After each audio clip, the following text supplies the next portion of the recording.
di dunia dibangun pada abad ke-8 oleh Wangsa Shailendra, penganut agama Buddha.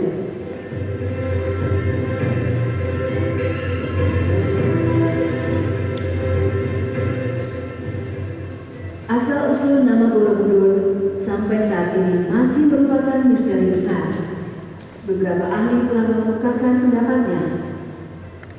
Pendapat dari ahli Profesor Dr. Lubo Charoko menyebutkan bahwa Borobudur berasal dari kata biara, tempat suci atau kuil, dan bidur yang berarti tempat yang tinggi.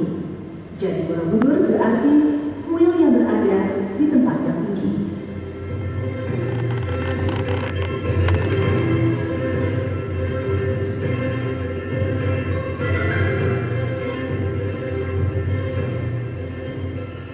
Pendapat selanjutnya tertulis dalam Kitab Negara Kertagama, ditulis Empu Prapanca, menyebutkan Budur sebagai sebuah bangunan suci agama Buddha.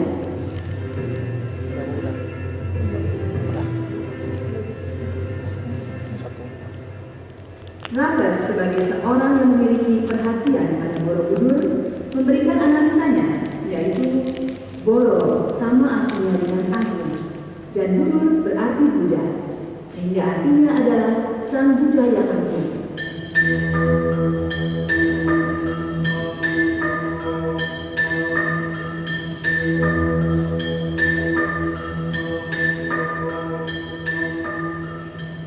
Candi Borobudur dibangun di atas bukit dan dikelilingi oleh pegunungan menoreh, Gunung Sumbing, Gunung Sindoro, Gunung Tidar, serta Gunung Merapi dan Merbabu, dengan dilalui Sungai Elong dan Progo.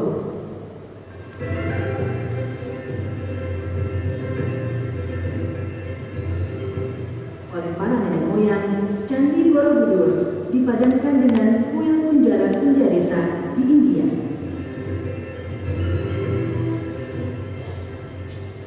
Mengenai kunjara-kunja ini, Satterheim menjelaskan persamaan topografi antara daerah Kedu dengan sungai-sungainya, Robo dan Elo, dan daerah Hindustan dengan sungai-sungainya, Gangga dan Jamuna.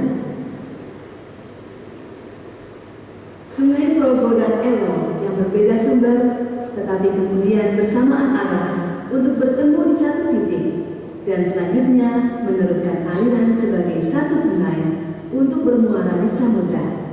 Dan tidak jauh dari bertemunya kedua sungai itulah terletak daerah suci pusat agama Buddha. Di India, kota Bodh Gaya dan Sthita, dan di Indonesia, Candi Borobudur.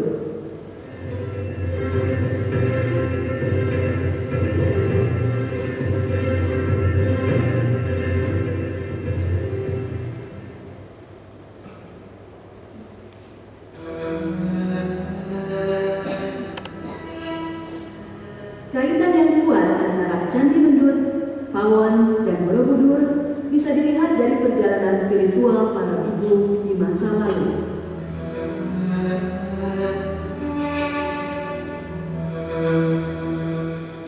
Di dalam Candi Mendut terdapat 3 arca Buddha, yang masing-masing adalah arca Buddha Sakyamuni, di mana arca ini merupakan arca utama dari Candi Mendut, dengan sikap tangannya Dharma Cakra Mudra yang melambangkan sedang memutar roda Dharma. Arca Buddha Avalokiteswara. Dan yang ketiga, arca Buddha Wajrapana.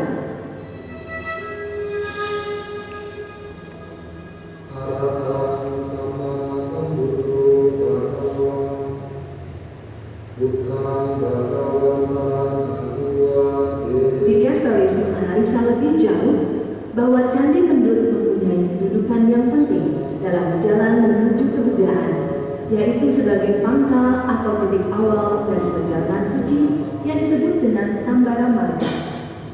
Perjalanan suci ini berasal dari timur ke barat, diawali dari Candi Mendut, kemudian menyeberangi Sungai Elo dan Progo, untuk seterusnya menuju ke Candi Pawon. Perkataan Pawon berarti dapur dan dan menjadi tempat aman. Desa di mana Candi Pawon didirikan bernama Brojonalan, yang berarti wajah yang menyala-nyala. Melalui harapan di Candi Pawon, perjalanan dilanjutkan ke arah barat menuju Candi Borobudur melalui pintu timur. Dengan pradaksina atau berputar searah jarum jam, perjalanan suci dilanjutkan melalui 10 tingkatan di Candi Borobudur yang melambangkan tingkatan-tingkatan yang harus dilalui untuk mencapai tingkat kebudayaan. Himpunan 10 tingkat di Candi Borobudur inilah kemudian lebih dikenal dengan Dasar Bumi Sambara.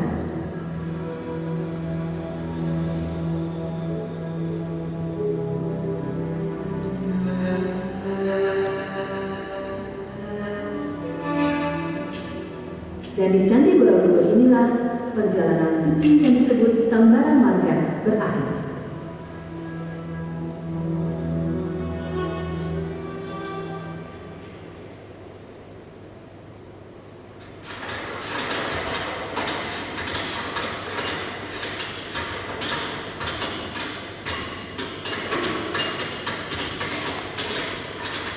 Candi Borobudur sempat tidak diketahui keberadaannya sejak pembangunannya di abad ke-8, kemudian kembali pada tahun 1815, Raffles memerintahkan Cornelius untuk membersihkan tumbuh-tumbuhan dan kotoran yang melekat di Candi Borobudur. Karena berukuran raksasa, maka pembersihan berhasil dirampungkan dengan mengerahkan 200 tenaga kerja dengan masa kerja 2 bulan. Kerja Cornelius dilanjutkan dengan kerja Hartman, Presiden kedua pada tahun 1932. Pada periode ini, bagian puncak stupa sempat ditambah bangunan bambu, tempat para pejabat bersantai minum teh di sore hari. Selanjutnya, Van Berg melanjutkan usaha menyelamatkan Borobudur pada tahun 1907 hingga 1911.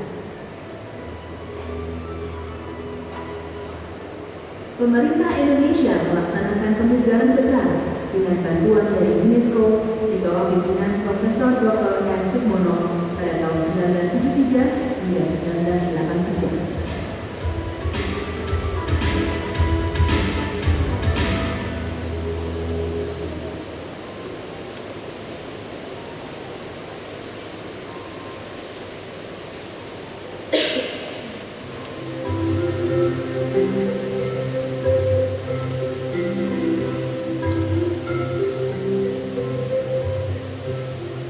Kemegahan Candi Borobudur dalam pembangunannya menghabiskan 2 juta potong batu.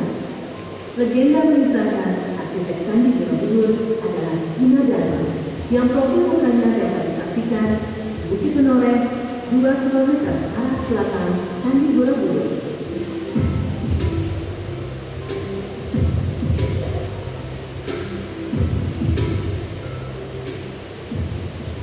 Keistimewaan pokoknya konstruksi Candi Borobudur terletak pada gaya gesek antar batu, kaitan antar batu dengan batu berbentuk, serta sambungan dengan tipe ekor burung.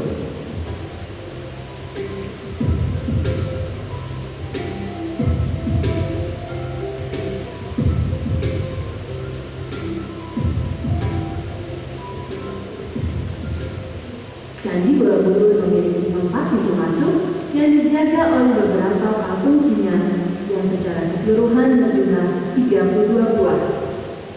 Beberapa patung singa dalam keadaan belum rampung. Hal ini dikarenakan longsornya bangunan candi ketika tahapan pembangunan candi belum selesai pada zaman Wangsa Calendar. Ornamen lainnya adalah makara yang merupakan motif artistik yang sering terdapat dalam candi Buddha dan Hindu.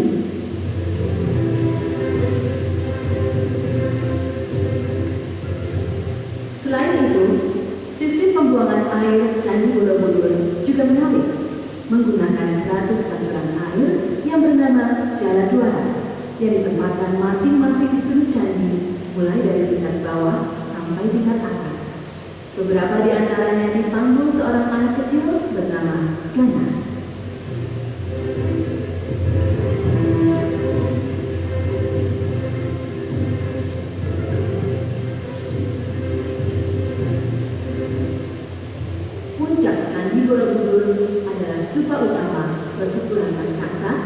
dengan diameter 9,9 meter dan tingginya 7 meter.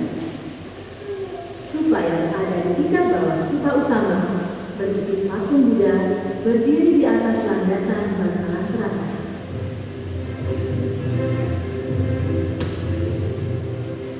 Stupa berlubang segi 4 dengan harmika atau bagian antara badan stupa dan puncak stupa bersudut 8. Sedangkan stupa di tingkat bawahnya berlubang belah ketupat dengan bentuk harmika bersudut 4, di mana terdapat patung Buddha yang lebih dikenal dengan sebutan patung Uttobimo yang menurut mitos bertuah atau memiliki kekuatan.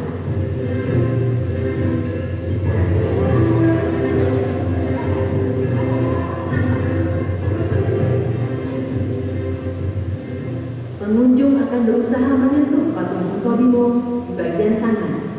Barang siapa berhasil, maka cita-citanya akan terkabul.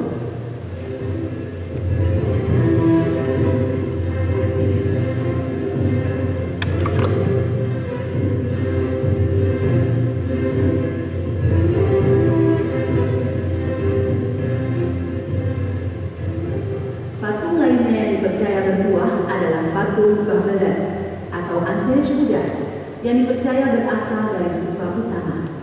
Menurut mitos, patung Babelat akan mengabulkan permintaan seseorang apabila disiram dengan 7 kayu air.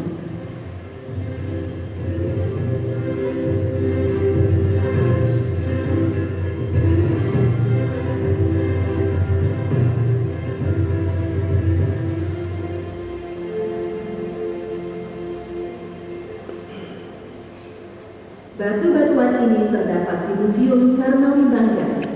Batuan ini berasal dari Candi Borobudur yang sampai sekarang belum dipasangkan sebagai bagian dari Candi Borobudur.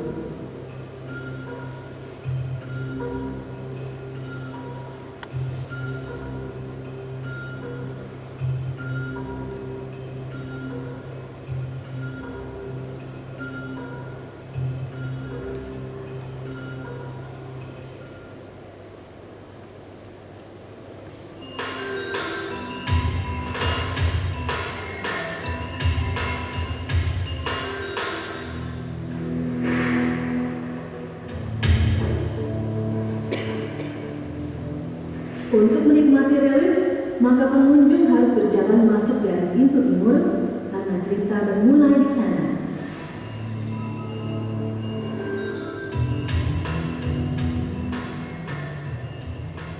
Terletak di kaki candi berjumlah 160 panel, Karmawi Bangga adalah teks Buddha yang menggambarkan berlakunya hukum sebab akibat atau karma, juga menggambarkan perbuatan baik dan buruk.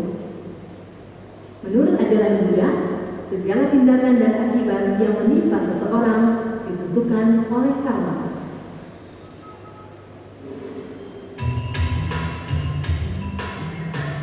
Karma menentukan nasib manusia saat ini.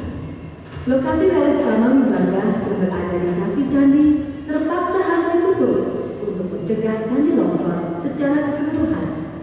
Rangkaian relief secara keseluruhan telah didokumentasikan dan dapat dinikmati foto-fotonya di Museum Karmawi Bangga.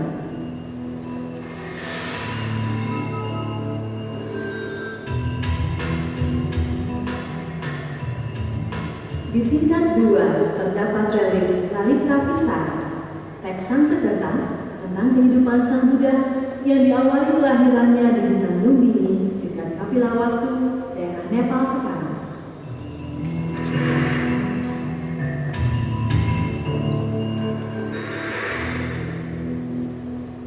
Dalam proses menjadi Buddha, Pangeran Siddhartha bertemu dengan kesengsaraan dunia dalam bentuk kesakitan, orang berusia lanjut, dan kematian.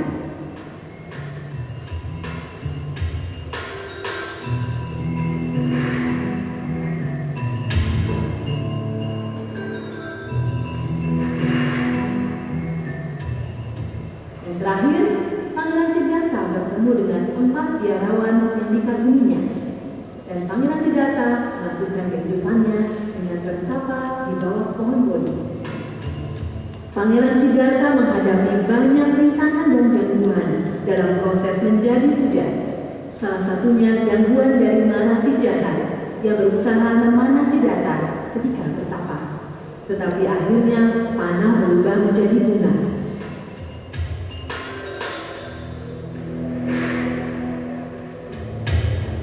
Putri dari Mara pun kemudian berhasil dilalui Siddhartha. Di akhir cerita, Pangeran Siddhartha telah menjadi Buddha.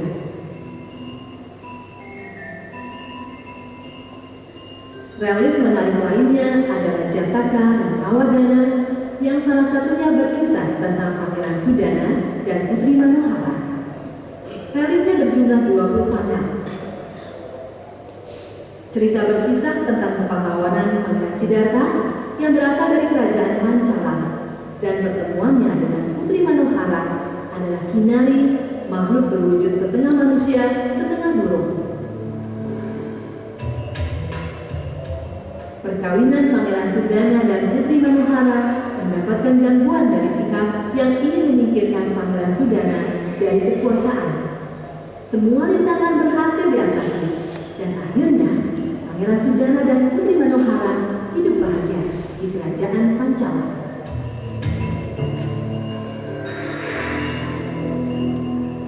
Relik lainnya adalah relik Gandayuha, kisah Buddha dari India Selatan. Dikisahkan, Pangeran Sudana mencari kearifan tertinggi yang syaratnya ia harus bertemu dengan berbagai guru. Perjalanannya dimulai dengan mengunjungi 53 orang guru. Akhirnya ia dikisahkan sebagai orang suci, raja, dan orang berilmu tinggi sebelum ia mencapai kearifan yang hakiki. Dari 1.560 panel relik, baru sekitar 500 relik teridentifikasi maknanya dan sisanya masih merupakan misteri. Semua lantai secara keseluruhan dapat dinikmati pengunjung selama berjalan keliling kurang lebih 2 jam dan berjarak 5 km.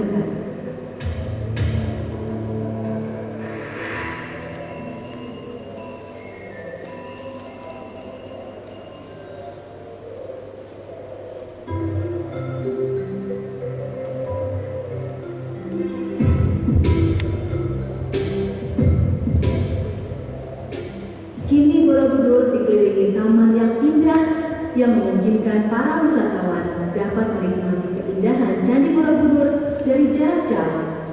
Berbagai fasilitas dan atraksi yang beragam dapat dinikmati oleh para wisatawan sehingga beban pengunjung di atas candi akan berkurang karena tidak semua wisatawan naik ke candi dalam waktu yang bersamaan.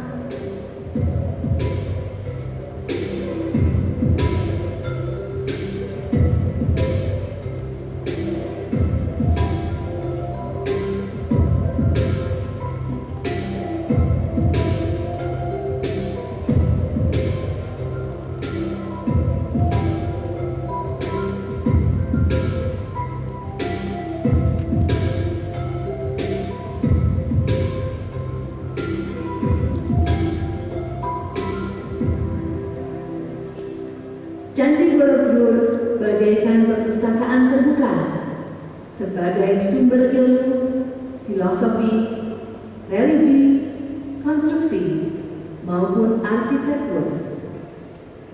Candi Borobudur laksana mata air nan tiada kering sepanjang masa.